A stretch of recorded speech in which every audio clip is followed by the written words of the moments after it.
Welcome to the Deep Dive. Today, we're really getting into a story that feels almost ripped from a Shakespearean tragedy. Think late 16th century Naples. Yeah, a really vibrant setting. Totally. And our main character is Carlo Gesualdo, Prince of Venosa, Count of Kansa, an aristocrat known for his lute playing, but also maybe some pretty volatile passions. That's putting it mildly. And for this deep dive, our source is an episode from the Classical Crescendo podcast. It kind of promises a trip into this world, candlelit palace, jealousy, privilege. And this absolutely astonishing music colliding. Exactly. So our mission really is to unpack Gesualdo's life based on what this source tells us. Try to get past the sensational headlines and understand the man, the artist. And his music, which is genuinely groundbreaking. Okay, so where do we start with someone like Gesualdo? It's a lot. Well, maybe with his background. He was born in 1566 into a really powerful southern Italian family. Right. Not just wealthy, but steeped in art patronage. And this incredibly strict code of honor. Reputation was, well, everything. And keeping that reputation sometimes meant extreme actions. Yeah. Which leads us to his marriage at 19. To Donna Maria d'Avalos. His cousin. And she was older, right? 11 years older, yeah, and already widowed twice. The source paints her as like elegant, smart, beautiful, a strategic match, really, joining two big noble houses. For sure. But, the podcast hints that underneath all the Neapolitan court life, the dances, the music, there was always this sort of undercurrent of intrigue. And it didn't take long for things to get complicated.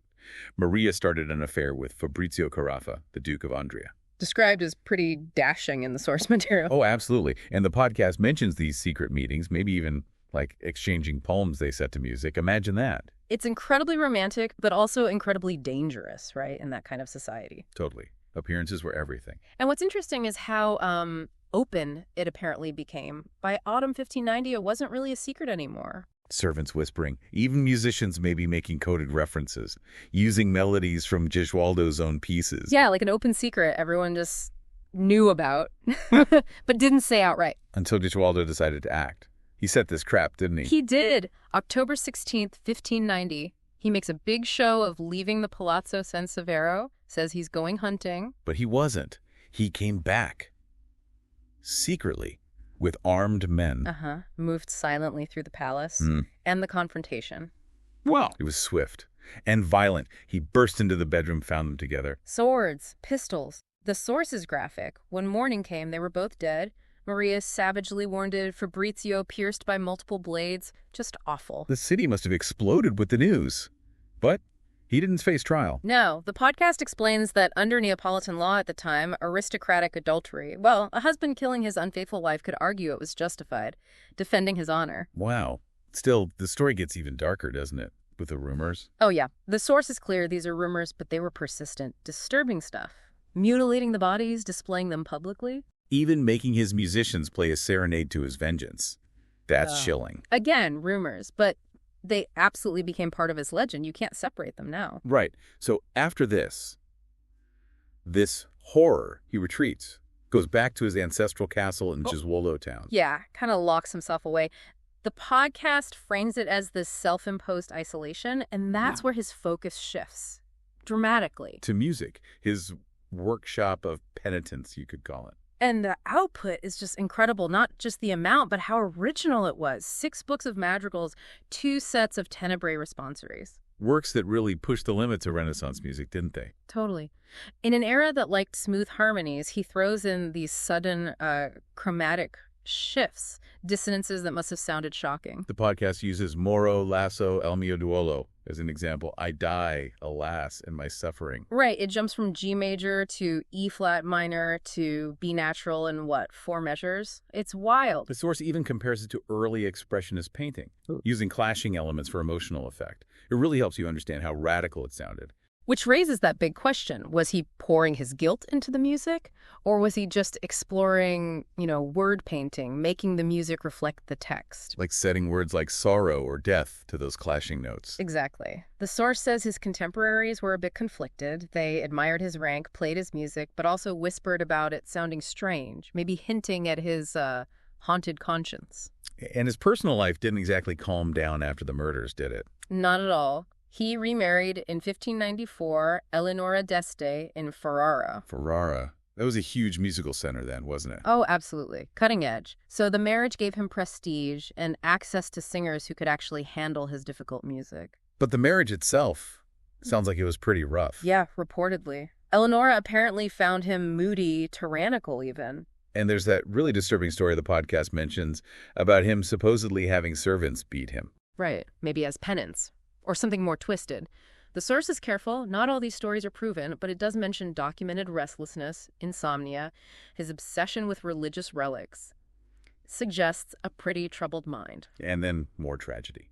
The plague in 1595. Which took his infant son, Emmanuel, his only legitimate son. The podcast suggests that grief really colors his fifth madrigal book, made him even more withdrawn. Yeah, surrounded himself with hired musicians, apparently dragging them out of bed at all hours for rehearsals.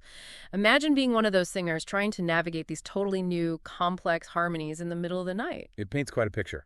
And the connection between the words and the music seems so deliberate. Very precise. Almost surgical, as the podcast puts it. Words like morte, dolor, sangue, death, sorrow, blood. They land right on those harsh dissonances. While happy moments get consonant sounds, but only briefly, right, before the darkness returns. Exactly. And in his responsories for Holy Week, you see this parallel between Christ's suffering and his own desire for, absolution. Like the Tenebrae service itself, where candles are slowly put out, symbolizing his own darkness. It's a powerful metaphor. But musically, the world was moving on. Yeah, the podcast points out the rise of the Baroque style after 1600. Different sound, different priorities. Clearer harmonies, solo singing. Gesualdo's super chromatic stuff started to seem like a curiosity, admired by some, but not mainstream. So when he died in 1613, what was he, 57? Around that, yeah. Likely due to his various physical and mental issues. But his obituary focused more on his nobility than his music. And even his tombstone disappeared later. Like history tried to forget him. For a while, maybe. But then came the rediscoveries. Right. The 19th century got interested in Renaissance music again. But the 20th century is when he really exploded back onto the scene. Big time. The podcast mentions Stravinsky calling him the incarnation of dissonance. Schönberg's followers saw him as a precursor to expressionism. Even filmmakers got interested. His life is just so dramatic. And modern performances, done well, show his music isn't just weird, it sounds startlingly modern. Comparisons to Debussy, even. He really became this cult figure, didn't he? Part innovator, part tormented soul. Like Caravaggio meets Hitchcock in the Renaissance. It's a compelling image. So it brings us back to that core question from the podcast. Artist or monster? Or both? The historical documents give us facts, dates. The music gives us chills, really. But the inner truth, that's harder to grasp. Was the chromaticism his remorse speaking? Or just the trendy emotional style of the Ferrara court he was part of? We can't know for sure. But as the source beautifully puts it, the music survives because it somehow turns that pain into beauty. Every performance, it's like you hear the echoes. Maria's breath, Fabrizio's, Gesualdo's gasp. And maybe through the art, the crime is replayed, but also maybe absolved, in a way. It's definitely been an intense journey thinking about Gesualdo, and that brings us to the end of this deep dive. But maybe leave you with this thought to chew on. Beyond the history, beyond the notes, what does Gesualdo's story tell us about that link between, say, deep personal trauma and truly boundary-pushing art? It's a complicated connection, isn't it? Absolutely. Food for thought. Okay, next time on the deep dive, we're shifting gears. Heading north to Vienna.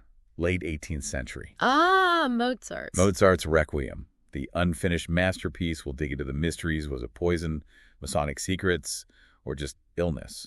And how people tried to finish it after he died. Oh, that's a fantastic topic. Lots of myths and legends there. It is. So definitely join us for that exploration next time. You won't want to miss it.